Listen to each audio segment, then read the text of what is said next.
বাল দেবতা সম্পর্কে বিস্তারিত জানতে চাইলে আমাদের একটু ইতিহাসে এবং প্রাচীন ধর্মীয় গ্রন্থগুলোতে ফিরে তাকাতে হবে।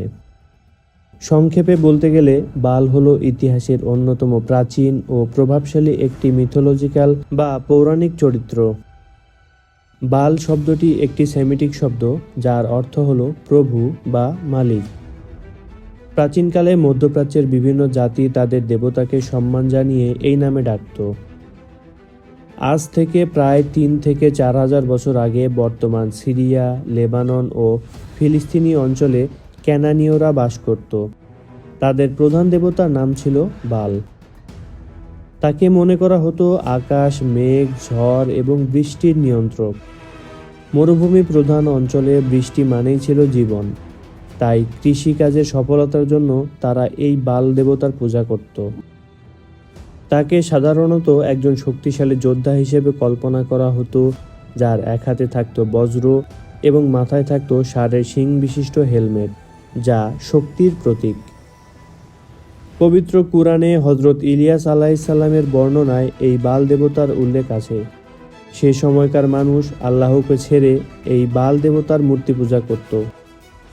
ইলিয়াস আলাইহিসসালাম তাদের জিজ্ঞাসা করেছিলেন, তোমরা কি বাল দেবতার উপাসনা করো এবং সর্বোত্তম স্রষ্টাকে বর্জন করো?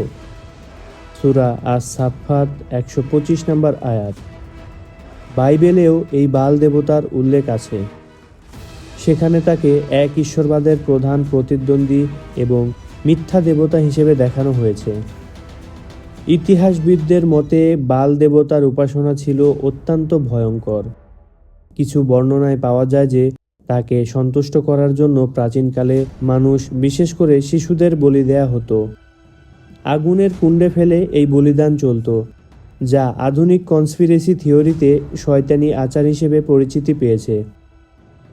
অনেকে বিশ্বাস করে যে প্রাচীন এই বাল দেবতা এবং আধুনিক শয়তান বা লুসিফার আসলে একই সত্তা। ষড়যন্ত্র তত্ত্ববিদদের দাবি, বিশ্বের সবচেয়ে ক্ষমতাধর পরিবারগুলো যেমন রথচাইল্ড ফ্যামিলি বা রকফেলার ফ্যামিলি গোপনে এই প্রাচীন সত্তার উপাসনা করে এবং তার নির্দেশেই বিশ্ব নিয়ন্ত্রণ করে। আবার অনেকে মনে করেন দাজ্জাল আসার আগে এই অশুভ শক্তিগুলো বাল দেবতার অনুসারী বা জায়নিস্ট গোষ্ঠী। আর এই জায়নিস্ট গোষ্ঠীগুলো পৃথিবীকে এক অন্ধকার ব্যবস্থার দিকে নিয়ে যাচ্ছে।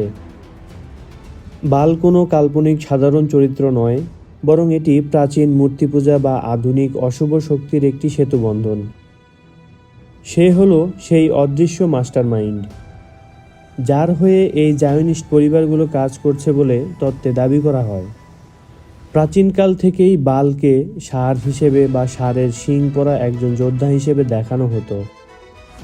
এটি সীমাহীন শক্তি এবং প্রজনন ক্ষমতার প্রতীক। আপনি দেখতে পাবেন যে আজও অনেক প্রভাবশালী ব্যাংকিং বা বাণিজ্যিক লোগোতে এই ষাঁড়ের প্রতীক ব্যবহার করা হয়।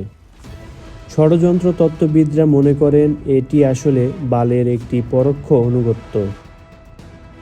যদিও এটি প্রাচীন মিশরের আই অফ হোরাস হিসেবে পরিচিত, কিন্তু কনস্পিরেসি থিওরিতে এটি বাল বা দাজ্জালের প্রধান প্রতীক। এটি বোঝায় যে এই সিস্টেমের শীর্ষে যে আছে সে পৃথিবীর সবকিছু পর্যবেক্ষণ করছে। প্রাচীন মেসোপটেমীয় এবং ক্যানানীয় ঐতিহ্যে পেঁচাকে অনেক সময় বালের সহযোগী বা অশুভ বার্তার প্রতীক হিসেবে দেখানো হতো। পেঁচা অন্ধকারে দেখতে পায়, অর্থাৎ গোপন জ্ঞান বা হিডেন নলেজের প্রতীক। ক্যালিফোর্নিয়ার বোহেমিয়ান জঙ্গলে বিশ্বের প্রভাবশালীরা যে 40 ফুট উঁচু মূর্তির সামনে অনুষ্ঠান করে, সেটি একটি পেঁচার মূর্তি। অনেকে একে মোল্ক বা বাল দেবতারই একটি রূপ বলে মনে করেন। বালের উপাসনার সবচেয়ে ভয়ঙ্কর দিক ছিল আগুন। তাকে সন্তুষ্ট করতে জীবন্ত পুড়িয়ে বলি দেয়া হতো। 1000 বছর আগে যাকে বর্জন করার জন্য নবীরা সতর্ক করেছিলেন, আধুনিক সভ্যতার চকচকে পর্দার আড়ালে কি আজও সেই বাল দেবতার পূজা করা হচ্ছে? এই 3 পরিবার কি কেবল আমাদের সম্পদ নিয়ন্ত্রণ করছে, নাকি আমাদের আত্মাকেও এক অশুভ শক্তির হাতে তুলে দিচ্ছে?